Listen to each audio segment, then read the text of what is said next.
वो सिर्फ ये कह रहे थे कि भगवान राम तो काल्पनिक है, लेकिन साथियों हमको तय करना है कि आज देश में पूरी तरह व्यवस्था खड़ा करना है।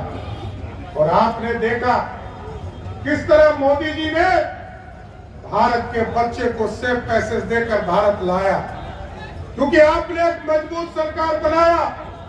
और जब मजबूत सरकार बनाया, उसका उदाहरण है साथियों, जब यूक्रेन और रशिया का लड़ाई हो रहा था, पूरे देश के लोग कह रहे थे हमारे बच्चे फंस गए, लाखों बच्चे फंस गए। मोदी जी ने फोन किया पुतिन जी को, युद्ध रोको। और आपको जानकर आश्चर्य होगा, मोदी जी ने फोन किया और 48 घंटे के लिए युद्ध रुक गया। और जैसे ही युद्ध रुका, पुतिन ने फोन करके मोदी जी को पूछा कि आपके बच्चे का पहचान क्या होगा, भारत के बच्चे कैसे लौटेंगे। मोदी जी ने कहा जिसके हाथ में तिरंगा होगा वही भारत का बच्चा होगा। आप सोचिए साथियों, इस तरह का मजबूत नेतृत्व हमें मिला है और भारत को श्रेष्ठ बनाने का काम किया जा रहा है। लेकिन कुछ लोग यहाँ बैठे हैं, जब चुनाव आएगा तो उनका संविधान खतरे में आ जाता है, उनको आरक्षण याद आ जाता है। 15 साल तक लालू प्रसाद जी बिहार के मुख्यमंत्री रहे, बिहार में जंगल राज स्थापित हो गया साथियों, लेकिन एक व्यक्ति को भी आरक्षण नहीं मिला। कोई एक व्यक्ति बताइए, चाहे वो अति पिछड़ा हो, दलित हो, स्वर्ण समाज के लोग हो, किसी को आरक्षण नहीं मिला। आरक्षण किसको मिला? कहा मेरी पत्नी राबड़ी देवी है, इसको बिहार का मुख्यमंत्री बना दो। जनता ने बना दिया। 2010 के बाद लालू जी ने कहा अब मेरा बेटा क्रिकेट नहीं खेल पाया, पानी धो रहा था और पानी धोते धोते थक गया, अब इसको उठाकर बिहार का उप मुख्यमंत्री बना दो। और फिर इसी तरह दूसरे बेटा, जिसने सारण की ही बेटी को अपने घर से अत्याचार करके बाहर कर दिया, लालू जी ने कहा इस बेटे को भी मंत्री बना दो। और आजकल क्या चल रहा है, लालू जी की 2 बेटी चुनाव लड़ रही है। लालू जी की एक बेटी जब 2014 में रामकृपाल यादव जी ने चुनाव हरा दिया, तो लालू जी ने आरक्षण देकर उसको राज्यसभा का एमपी बना दिया। और आजकल एक टूरिस्ट बेटी आई है।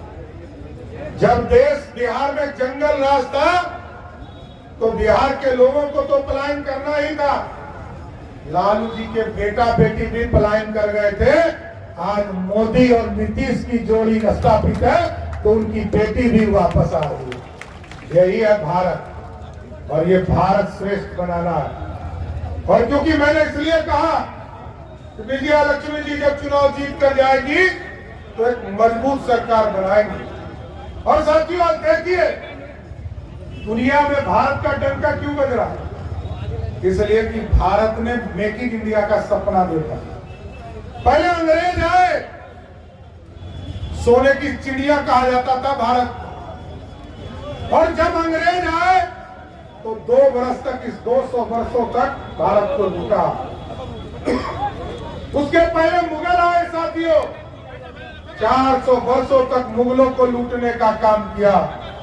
आज मुगल भी चल रह गए, लेकिन साथियों ये सोचिए, आज भारत के प्रधानमंत्री जी ने तय किया है कि अब भारत में सोने की चिड़िया नहीं, सोने का शेर बनाएंगे जो दुनिया में दहाड़ने का काम कर सकेगा साथियों।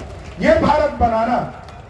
लेकिन 2 चीजों की गारंटी देकर जाता हूं साथियों।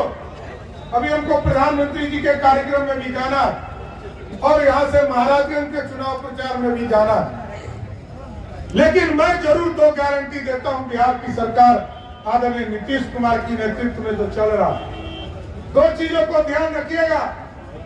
एक, जितने लोग पक्का मकान के लिए गरीब छूट गए हैं, एक एनडीए के लोग लग जाइए। 2025 में विधानसभा का चुनाव होने वाला है, उसके पहले हर हालत में जिसके छत जो है पक्के नहीं है उसको पक्का करने का काम हमारी सरकार करेगी साहब। और दूसरा, 1990 से लेकर 2005 तक लालू प्रसाद जी का राज रहा साथियों, लेकिन 1 लाख लोगों को भी बिहार में सरकारी नौकरी नहीं मिली। आदरणीय नीतीश कुमार जी, सुशील मोदी जी 2005 से लेकर 2020 तक आपके आशीर्वाद से बिहार के मुख्यमंत्री रहे, तो इस बीच में 7.5 लाख लोगों को नौकरी देने का काम किया। और एकदम वादा कर रहा हूं, 2025 में फिर वोट मांगने आऊंगा। 10 लाख का जो सरकारी नौकरी का वादा है उसको पूरा करके ही आपके बीच में वोट मांगूंगा। और यहाँ मंगल जी बैठे हैं साथियों, मंगल जी ने अच्छी शुरुआत की स्वास्थ्य के सेवा में।